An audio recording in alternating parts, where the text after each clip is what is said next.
Okay, hello everybody. My name's Tony. This is a tutorial for the Echo Vox Facebook page. Um, what we're going to be doing now is to be looking at the voice to text technology, particularly using Voice Note 2.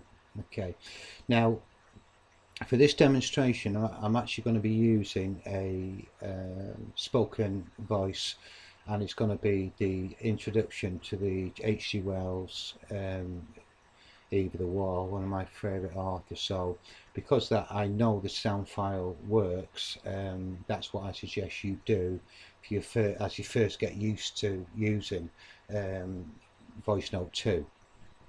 Now all this technology that we've got now is all going to be dependent upon what sort of sound file you've got to work in the first place. If your sound file's full of noise and all sorts and it's illegible, then you've got to be prepared to spend quite a bit of work in getting it something like. So for this demonstration, as I said, I'm just going to use a perfect spoken voice so you can see that the technology does in fact work. I'm going to cover a couple of points which I know Jenny off the Echo Vox from Wisconsin, she ran into some problems, so I've now realised what caused that, so I'm going to cover that in this tutorial at the same time. Right, the first thing you need to do is install Google Chrome. Voice Note will not work with Firefox, Safari, Explorer. It needs to be Google Chrome. So install that if you're not already using it. Once you've got it on your browser open, all you need to do now is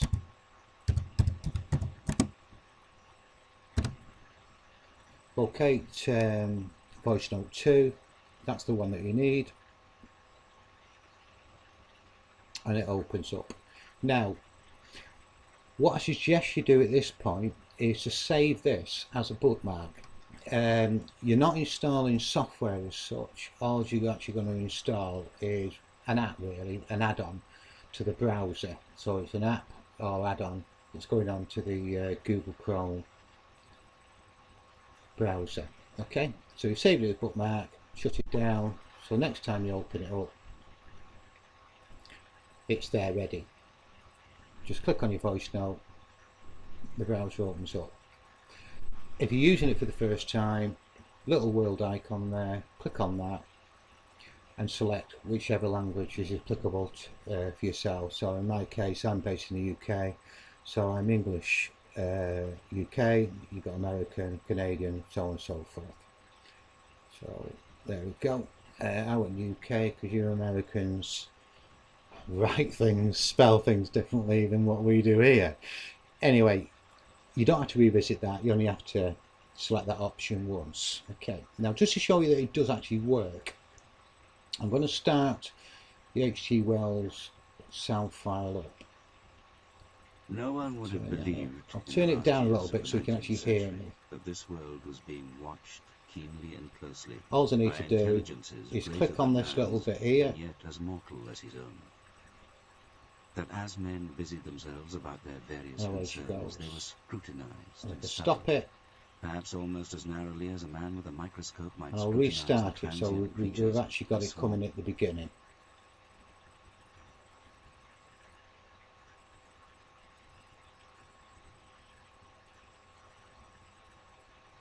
No one would have believed in the last years of the 19th century that this world was being watched keenly and closely by intelligences greater than man's, and yet as mortal. Just have to turn it down. That as men busied themselves so you can hear me voice. They were scrutinized and studied. Stop it. Perhaps almost as narrowly as a man with a it puts it after the last of the paragraphs. You can put full stops there if you need to. So it works. Get rid of that in a second. Now, your options once you've got your text is you can copy paste, or you can actually save it as a note if you wish to, or if you don't want it, you get rid of it. Now Jenny from Wisconsin, she run into a problem today. where it simply wasn't working. Now, I think I've now realised what's happened. This voice note, what it was basically designed for is, as I'm talking now, it would write out what I'm saying. So it's actually defaulted to the external microphone, or the microphone that's fitted to your laptop. So when Jenny was working with her audio file, it simply wasn't texting it out because it was waiting for the sound to come from the external microphone. If that's the case, if you look here on this little icon here, it looks more like a camera. If you click on that, what you need is the top one. There are options here, so click the top one, continue allowing the voice note to access your microphone, but the microphone must be the playback, okay, not the internal microphone, which I think happened in the case of Jenny. It's that playback one there, so just click on that. If you get any of these warning boxes come up, just click them off. Cancel. Right, I'm done. I've used it 6 or 7 times today and it seems to default. If you run into problems, click on that little, I don't know what it's supposed to be, it looks like a camera, and just make sure that the microphone, what this is listening to, is the actual playback. So if you're playing it back through Media Player or some other digital workstation, it will listen to it.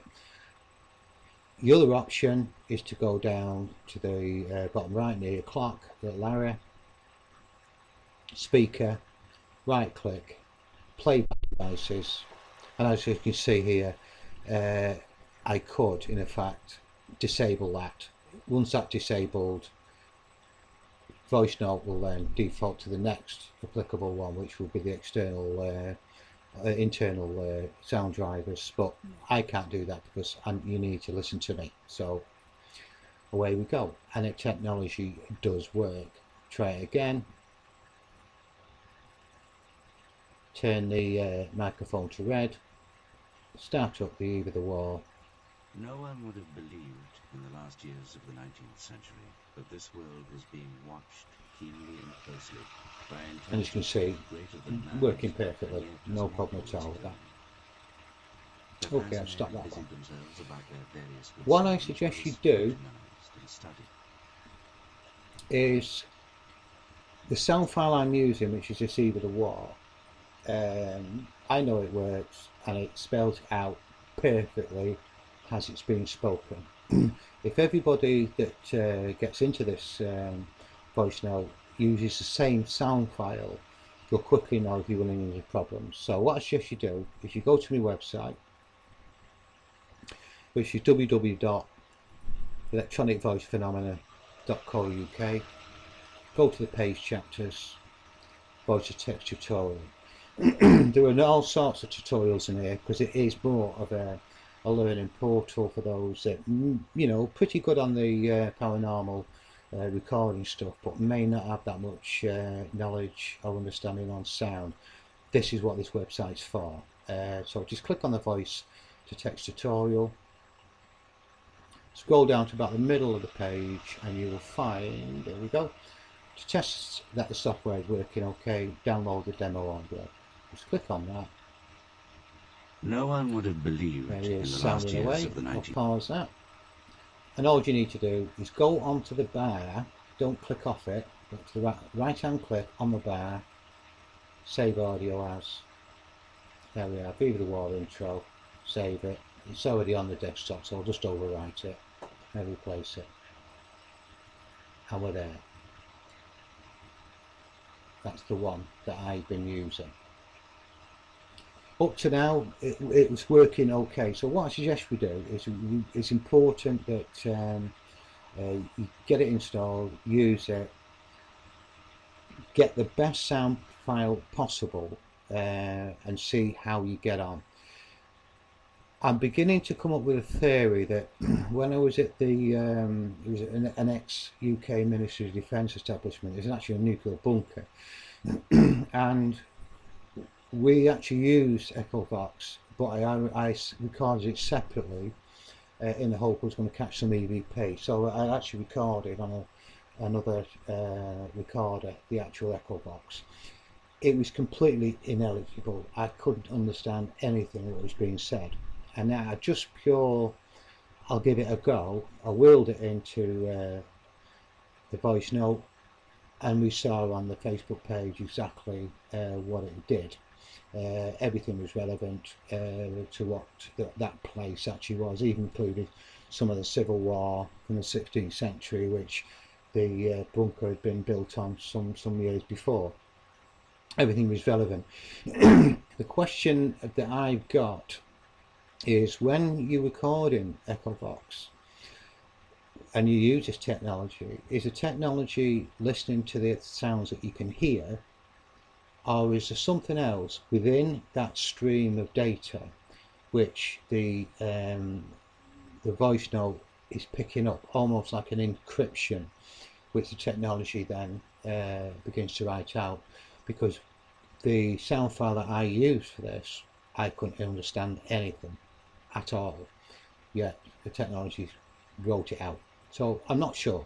So we need to keep talking. We can communicate via the excellent Echo Vox Facebook page, or you can email me via the website, or you can email me direct by going to tony.evp@btopenworld.com. Okay, and I'll help you any way that I can. I would think there will be a series of other tutorials to follow, but most of the stuff is on the website anyway. Just a question of reading through there. So I hope that's some use to everybody, and keep feeding back how you get on with it. I'm not saying this is a perfect system by any means, and it may well be that I've got to look into other systems that are out there and see together jointly that we can devise something that works for everybody and is simply and easy to use, which is an important point, and works for you. Okay, see you